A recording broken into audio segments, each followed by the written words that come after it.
రాష్ట్రీయ ప్రజా కాంగ్రెస్ వారంతో సమావేశానికి ఇచ్చేసినటువంటి పార్టీ సెక్యులర్స్ అందరికీ నా ప్రత్యేక ధన్యవాదాలు. ఈరోజు భారతదేశాన్ని కుదిపేస్తున్నటువంటి సైబర్ క్రైమ్స్ చాలా విపరీతంగా పెరిగిపోతున్నాయి రోజు రోజుకి. సైబర్ నేరగాళ్ళని మనకి ప్రభుత్వాలు చూపిస్తున్నటువంటిది ఏంటంటే ఎక్కడో నైజీరియా నుంచి వస్తున్నారు, అలాగే కొంతమంది సిస్టమ్స్ని అడ్డాగా పెట్టుకొని ఈ తరహా నేరాలన్నీ చేస్తున్నారు అని సైబర్ నేరగాళ్ళందరికీ కూడా ఒక ప్లాట్ఫామ్ క్రియేట్ చేసి తూతూ మంత్రంగా కొన్ని కేసులు దర్యాప్తు చేస్తున్నారు, కొన్ని అరెస్టులు చూపిస్తున్నారు. కానీ ఈ మధ్యకాలంలో మేము ఒక కేసులో డెప్త్ ఇన్వెస్టిగేషన్ చేయడం జరిగింది. మాకున్నటువంటి సమాచారం ఏంటంటే సైబర్ నేరగాళ్ళ ముసుగులో కార్పొరేట్ శక్తులు, ఇంటర్నేషనల్గా ప్రపంచవ్యాప్తంగా ఉన్నటువంటి కొన్ని కార్పొరేట్ శక్తులు, అలాగే ప్రభుత్వపరమైనటువంటి ఇన్ఫ్లుయెన్స్ ఉన్నటువంటి వాళ్ళు, అలాగే వైట్ కాలర్లో ఉన్నటువంటి వ్యక్తులు చాలామంది ఈ సైబర్ క్రైమ్స్ వాళ్ళకు ఉన్నటువంటి నెట్వర్క్తో బ్యాంకర్స్ని మొత్తం ఆ సిస్టమ్స్ని హ్యాక్ చేస్తూ చాలా వరకు అకౌంట్స్ని హ్యాక్ చేస్తున్నారు. తద్వారా లక్షలాది కోట్లాది రూపాయలు వీళ్ళు సొంత అకౌంట్లోకి ట్రాన్స్ఫర్ చేసుకుంటున్నారని తెలిసింది. దీని మీద ప్రభుత్వానికి అన్నీ తెలుసు, ప్రభుత్వానికి తెలిసి కూడా ఏమీ చేయలేకపోతుంది. స్వతహాగా ఏంటంటే రోజు 10,000 దగ్గర నుంచి ఒక లక్షలాది రూపాయల వరకు కూడా ఈ దోపిడీ జరుగుతూనే ఉంటుంది. ఇలాంటివన్నీ కూడా జరుగుతుంటుంటే ప్రభుత్వానికి అసలు చీమ కుట్టినట్లేదు. ఈ నేరాలు ఎవరు చేస్తున్నారు, ఈ నేరాలను కట్టడి చేయడం ఎలాగా, కొంచెం లక్షలాది రూపాయలు ఇన్వెస్ట్ చేస్తూ ప్రభుత్వాలు ప్రక్కనే సైబర్ క్రైమ్స్ని కట్టడి చేయడం కోసం ఒక సిస్టమ్ని ఏర్పాటు చేసింది. ఏ సైబర్ సెల్ నుంచైనా సరే సైబర్ క్రైమ్ విక్టిమ్స్కి న్యాయం చేసినటువంటి దాఖలాలు ఎవరైనా ఉన్నాయా? ఒకటే, ఎవరో జేడీ లక్ష్మీనారాయణ గారు లాంటి వాళ్ళకే న్యాయం జరుగుతుంది. ఎందుకు జరుగుతుందంటే ఈ సైబర్ క్రైమ్స్ వెనకతల ఈ నేరాలకి సూత్రధారులు ఎవరో, ఎందుకంటే ఆయన జాయింట్ డైరెక్టర్ సిఎస్సి ఆ స్థాయి నుంచి వచ్చి రిటైర్ అయినటువంటి వ్యక్తి సిబిఐ నుంచి. అతనికి చాలా లూపోల్స్ తెలుసు. ఆయన సొంత విషయం మీద దృష్టి పెడతాడు ఖచ్చితంగా. ఈ తేనె తొట్టు కదిలినట్టు చాలా విషయాలు బయటకు వస్తాయి అనో, లేకపోతే ఈ విషయాన్ని ఎదరగా నడిపించుకోవడం అంత మంచి పరిణామాలు కాదని మొత్తం మీద ఆయన అమౌంట్ 2 crores రిలీజ్ చేశారు. ఎలా రిలీజ్ చేశారు, ఎలా ఇన్వెస్టిగేషన్ చేశారు చెప్పే దమ్ము ఈ ఇన్వెస్టిగేషన్ ఏజెన్సీస్కి ఉందా? వాళ్ళకి నేరం ఎక్కడ జరుగుతుందో ఈ ఇన్వెస్టిగేషన్ ఏజెన్సీలకి తెలుసు. ఎక్కడ జరుగుతుందో, ఏ విధంగా జరుగుతుందో, దీనికి సూత్రధారులు ఎవరో, పాత్రధారులు ఎవరో, ప్రభుత్వాల నుంచి ఏ మేరకు వీళ్ళకి సపోర్ట్లు ఉన్నాయనేది అందరికీ తెలిసినటువంటి జగమెరిగినటువంటి సత్యం.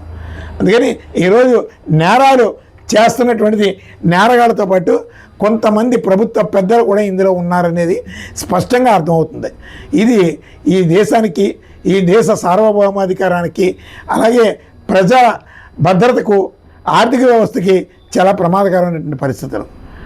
ప్రజల డబ్బు యథేచ్ఛగా దోచుకుంటున్నారు. బ్యాంకుల్లో దొంగ నోట్లు వస్తాయి, ఏటీఎంల్లో, దానికి సమాధానం చెప్పరు, మాకు సంబంధం లేదంటారు. అలాగే బ్యాంకులో ఈ సైబర్ క్రైమ్స్ ఏమైనా జరిగితే బ్యాంక్ వెళ్ళి కంప్లైంట్ ఇస్తే 2 స్టేట్మెంట్స్ ఇస్తున్నారు, వెళ్ళి సైబర్ సెల్కి కంప్లైంట్ ఇవ్వండి. మనకు సంబంధం ఏంటండి? నీ బ్యాంకులో మేము డబ్బులు దాచుకుంటున్నాం, నీ బ్యాంకులో నేరం జరిగితే మేము మా టైంలు పాటు చేసుకొని పోలీస్ స్టేషన్ల చుట్టూ తిరగాల. బ్యాంకర్స్ ఏం చేస్తారు, దానికి తగినట్టు బ్యాంకు సర్వీస్ అంతా కూడా ఎలా ఉంటుందంటే కస్టమర్కి, అంటే ఖాతాదారులకి ఏ విధమైనటువంటి సర్వీస్, గుడ్ సర్వీస్ ఇస్తలేదు, అడిగితే సమాధానం చెప్పడం లేదు. ఇంత ఘోరమైనటువంటి స్థితిలో బ్యాంకింగ్ సర్వీసులు ఉన్నాయి. అసలు బ్యాంకింగ్ సర్వీస్ మొత్తం అక్కడ జనాలు ఈ మధ్యకాలంలో నేను అబ్జర్వ్ చేసింది ఏంటంటే అక్కడ బ్యాంక్ మూలంగా మోసపోయినటువంటి వ్యక్తులే ఎక్కువగా ఖాతాదారులు అందరూ కూడా బ్యాంకుల్లో ఉంటున్నారు. వాళ్ళ అప్లికేషన్స్ పుచ్చుకొని మాకు ఎంత పోయిందండి, మాది 10,000 పోయింది, మాది 1,00,000 రూపాయలు పోయింది, 80,000 రూపాయలు పోయింది, దానికి ఒక లెటర్ పెడుతున్నాం.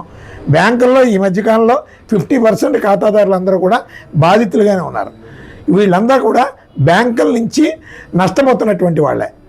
ప్రధానంగా ఎస్బీఐ సేవలు అయితే మరీ అధ్వానంగా ఉన్నాయి. ఎస్బీఐ సేవలు మరీ అధ్వానంగా ఉన్నాయి. ఇంటెన్షనల్గా బ్యాంకింగ్ వ్యవస్థల మీద ప్రజలకి విరక్తి కలగాలి అనే ఉద్దేశంతో భవిష్యత్తులో ఏదైనా ప్రైవేటైజేషన్ చేసేద్దాం, ఈ ప్రభుత్వ సంస్థలన్నింటినీ కూడా, ప్రభుత్వ బ్యాంకులన్నింటినీ కూడా ప్రైవేట్ పరం చేసేసి ఈ క్యాపిటలిస్టులకి ఫైనాన్షియల్గా రూట్ క్లియర్ చేద్దామని ప్రభుత్వం ఏదైనా కుట్ర చేస్తుందేమో అనే అనుమానాలు వస్తున్నాయి. ఇప్పుడు ప్రతి ఖాతాదారుడు నష్టం వెనకదలా ప్రభుత్వ పెద్దల హస్తం ఉందనేది మొట్టమొదటి చాలా అనుమానాలు ఉన్నాయి. దీని మీద ఎవరు ఇన్వెస్టిగేషన్ చేస్తారు? ఇప్పుడు ప్రభుత్వమే తప్పు చేస్తుందనేది నిజమైతే ఈ బ్యాంకులో డబ్బులు దాచుకోవడం మూలంగా ఏమైనా భద్రత ఉందా? ప్రమాదాన్ని కొని తెచ్చుకునేటటువంటి పరిస్థితుల్లో ఈరోజు బ్యాంకుల్లో డబ్బులు దాచుకునేటటువంటి పరిస్థితి ఉంది. బ్యాంకింగ్ సిస్టమ్ని ప్రజలు ప్రోత్సహిస్తున్నారు, అలాగే బ్యాంకులో డబ్బుకి భరోసా లేదు. అసలు రోజు నిత్యం వందలాది మంది చాలా వరకు కూడా రాష్ట్ర వ్యాప్తంగా ఇతర రాష్ట్రాల్లో కూడా బ్యాంకు మూలంగా నష్టపోతూ మానసికంగా ఇబ్బందులకు గురవుతూ చాలామంది ఇబ్బందులు ఎదుర్కొంటున్నారు. దీని మీద ఎవరూ సమాధానం చెప్పడం లేదు. స్థానిక ప్రజాప్రతినిధులు కూడా ఈ ఫర్ ఎగ్జాంపుల్ సమాజంలో ఈ ఖాతాదారులు నష్టపోతున్నారు, ఏం జరుగుతుంది, ఎక్కడ ఈ ప్రమాదం జరుగుతుంది తెలుసుకుందాం, బాధితులకు అండగా నిలబడదామని ఏ ప్రజాప్రతినిధికి కూడా చీమ కుట్టినట్లేదు. మాట్లాడితే ఒక ప్రచారం, కొన్ని కార్పొరేట్ మీడియా కూడా అలాగే తయారైనాయి. ఇదంతా నైజీరియా నుంచి స్కాములు జరుగుతున్నాయి.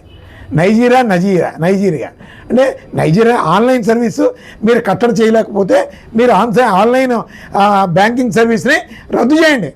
మీకు చేత కాకపోతే ప్రజలు నష్టపోతున్నారు. ఇక్కడ ఇదివరకు మాన్యువల్ సిస్టమ్ ఉంది కదా, ఆ మాన్యువల్ సిస్టమ్ని అదే కంటిన్యూ చేయండి.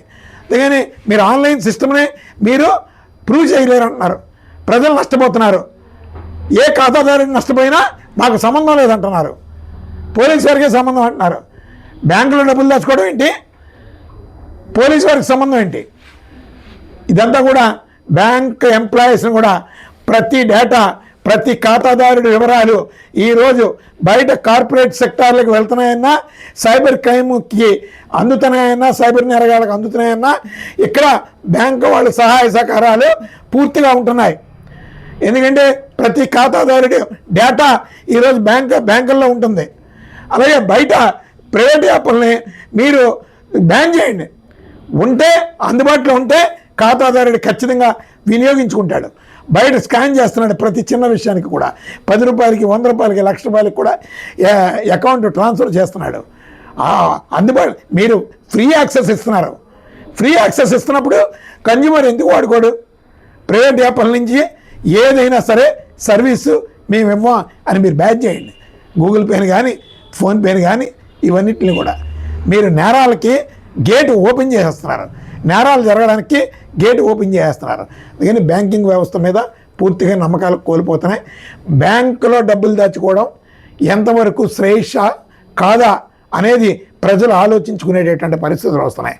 కానీ దీని మీద ప్రభుత్వం సీరియస్గా దృష్టి సారించకపోతే ఖచ్చితంగా ప్రజల్లో తిరుగుబాటు వస్తుందని చెప్పి కేంద్ర రాష్ట్ర ప్రభుత్వాలని రాష్ట్రీయ ప్రజా కాంగ్రెస్ పార్టీ నుంచి హెచ్చరిస్తాం.